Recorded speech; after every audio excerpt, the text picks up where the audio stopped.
कि अरे गोरकी से ढेर खतरा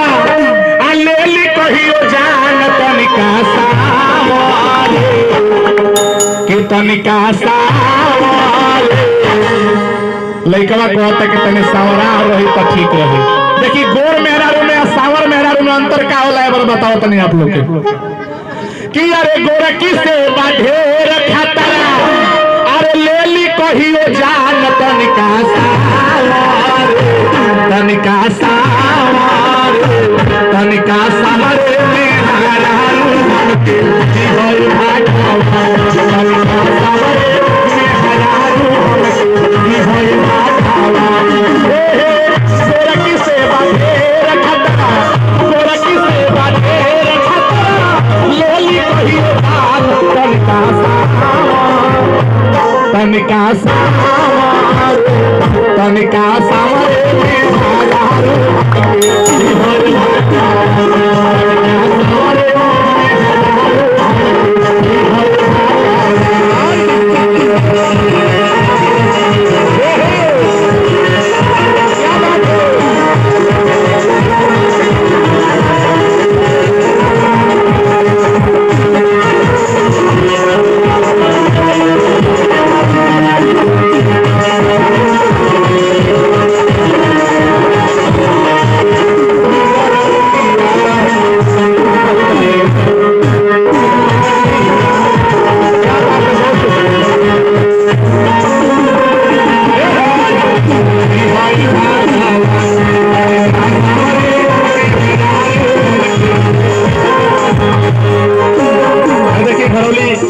से बहुत रुपया के पुरस्कार है गुरु हराना से बार बार हम प्रणाम करल बने लेके कहता सावर मेहरारू रही तो ठीक रही। दोनों में अंतर का बा बताओ तनी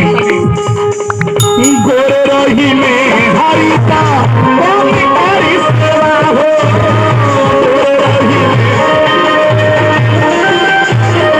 अगर गोर मेहरारू रही तो कहम ना कि कपार तनी दुखाता तनी तेल ना दादाजी है तो कहे तारा के भदौरा में मेडिकल स्टोर ना मिलल है दवाई ना ले ला सब तरह के बोली सही बात मानो वो तेल ना रखी है आ तनी सावरा मेहरारू रही तो कोई के रजी आई ना आई है तनी हिमगंगे तेल चाट से तनी दोनों में अंतर देखिए कैसे गोरे रही में हरिता कौन बारी सेवा हो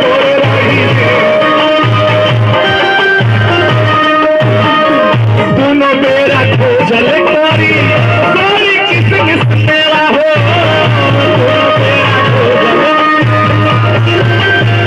आ दोनों बेरा कही कि गोरी किसमिस मेवा हमरा के चाहिए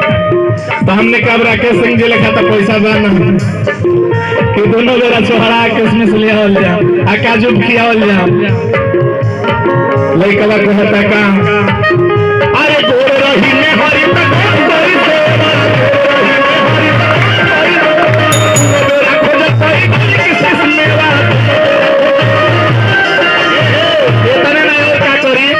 पोलियो पियाने वाला डिब्बा ले लिए समझेंगे अगर गोर मेहरारू रहे तो पोलियो पियाने वाला डिब्बा ले लिए क्या कही अरे चौपट बाहरावारे चली अरे चौपट बाहरावारे चली चौपट बाहरवा चली चौपट बाहरवा चली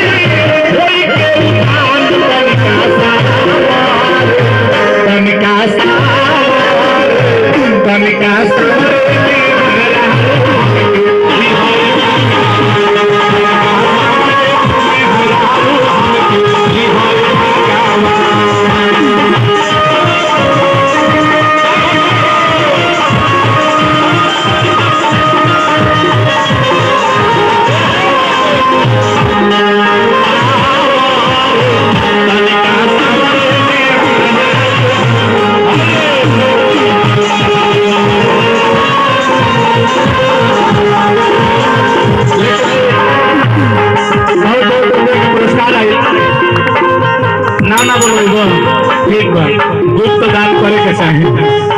तो दान महादान होला। लेकिन कहे के बा बिंजू वाला भैया कहत का अरे जिला हिलवलू ना जिला हिलवलू ना अरे जिला हिलवलू ना लगा के अरे लगा के कौन सी बुआ फेर लवली लेके कहते से लगा के फेर लवली जान ले दो करे पड़े।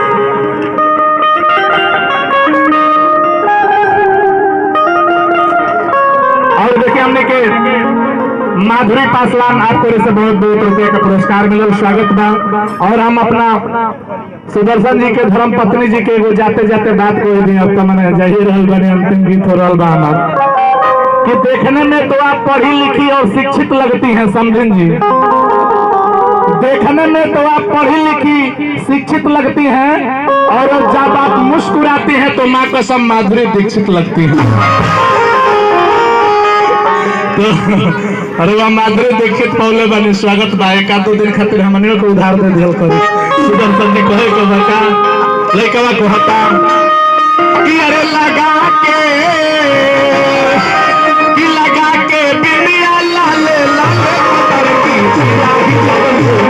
लगा के बिनिया लाल लाल पतर की सिलाई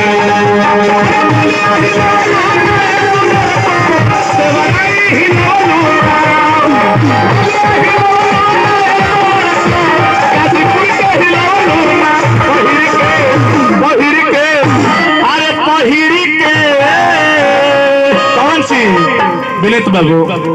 आपके मोबाइल शॉप का क्या नाम है भदौरा में? विनीत मोबाइल सेंटर, ये भदौरा में हमारे मित्र हैं और हमारा बहुत गीत गाते हैं लिखा हुआ। देखिए पहले हम गीत लिखे वाला काम करते नहीं, बाद में गावे वाला काम कर लगे। विनीत बाबू गावे हमारे गीत, लेकिन कहे के बाका कि अरे पहिर के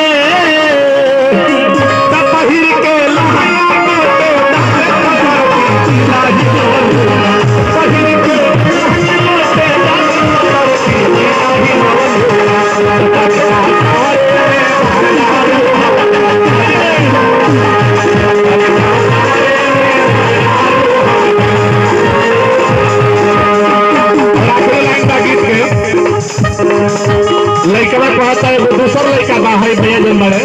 हाँ है मोबाइल में रिकॉर्डिंग करते रहल इनकर लेखा लड़का एगो बा कहता कि ना ना हमरा के सावर मेहरारू ना चाहे भले वो हमरा के इनकर से बोले कहता हमके गोरे मेहरारू चाहे भले ओकरा से हम 4 संडिल पिटा के आ समाज में इज्जत से जी ले। मेहरारू से भले हम 4 जूता पिटा के समाज में इज्जत से जी ले, लेकिन हमरा के गोरे मेहरारू चाहिए। सबका से गोर मिले ये होरी हमार हो, सबका से गोर मिले ये होरी हमार हो। राकेश सिंह जी के ये बाकी चार हो, राकेश सिंह जी के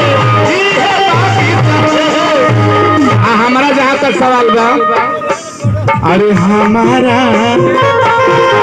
ये चंद्रशेखर जी हमार बात सुने हमार का बा अरे हमारा पतर की पर बात अरे हमारा सवर की पर बात